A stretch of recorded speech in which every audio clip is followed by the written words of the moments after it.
মাদক দ্ৰব্যই আপোনাৰ সংসাৰৰ সুখ কাঢ়িব পাৰে। আমি সকলোৱে জানো নিচা মানেই সৰ্বনাশ। এই কথা সকলোৱে জানে। মদৰ ৰাগীত মাতাল হৈ কিমানজন ব্যক্তিৰ অকাল মৃত্যু হয়, কিমানৰ ঘৰ সংসাৰ ধ্বংস হ'ল, তাৰ একো হিচাপ নাই। বহু মাতৃ পুত্ৰ হাৰা হৈছে, বহুতো নাৰীৰ বুকু উদং হোৱাৰ মূলতে হৈছে সুৰাপান। সুৰা সকলোৰে স্বাস্থ্যৰ বাবে হানিকাৰক বুলি স্বীকাৰ কৰিছে যদিও বিশ্বৰ প্ৰতিখন দেশতেই কিন্তু সুৰাৰ প্ৰচলন আছে। সুৰা সুখতো পান কৰে, দুখতো পান কৰে আৰু দৈনন্দিন অভ্যাসতো পান কৰে। আজিৰ তাৰিখত শিক্ষিত সমাজে অনুধাৱন কৰাহে প্ৰয়োজনীয়।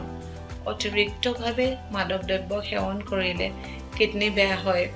অধিক মদ খোৱাৰ ফলত শৰীৰত পানী শূন্য হয়, ফলত পাথৰ হোৱাৰ সম্ভাৱনা বৃদ্ধি হয়, ইউৰিক এচিডৰ সমস্যা বাঢ়ি যায় আৰু কিডনী বেয়া হোৱাৰ সম্ভাৱনা বৃদ্ধি পায়।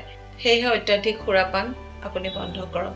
এতিয়া বৈধ বা অবৈধভাৱে য'তে ত'তে সুৰাৰ ঘাটি বিপণীসমূহ গঢ়ি উঠিছে। দেশীয় সুৰাৰ মহলৰো অনুমতি দিলে আমাৰ চৰকাৰে। ইয়াৰ ফলতো সুৰাৰ মুক্ত প্ৰচলন হ'ব। অসমৰ উজনি অসম আৰু মধ্য অসমৰ বহু ঠাইত অৰুণাচলী মদৰ প্ৰচলনে আৰু সহজ কৰি দিলে সুৰাপায়ীসকলক। কাৰণ গ্ৰাম্যাঞ্চলৰ গেলামালৰ দোকানতো সুৰা উপলব্ধ হয়, যাৰ ফলত নতুন প্ৰজন্মৰ যুৱক যুৱতীসকল সহজেই আকৃষ্ট হ'ল।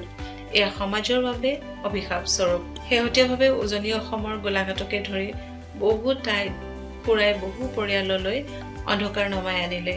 বিষাক্ত পদাৰ্থ মিহলি সুৰাপান কৰি শতাধিক সুৰাপায়ীয়ে প্ৰাণ হেৰুৱাব লগা হ'ল। বহু নাৰী পুত্ৰ হাৰা হ'ল, বহু নাৰীৰ স্বামী হাৰা হ'ল, বহু কণ কণ শিশু কিশোৰ কিশোৰী পিতৃ হাৰা হ'ল। আপুনি বা ময়ে ভাবোচোন, এনে হ'বলৈ দিয়া বাৰু উচিত নে? আমি নিজেই নিষেধ কৰিব লাগিব এই বিধক। আপুনি মই যদিহে সজাগ হওঁ, তেনেহ'লে আপোনাৰ বা মোৰ পৰিয়ালৰ সদস্যজন বাচি যাব।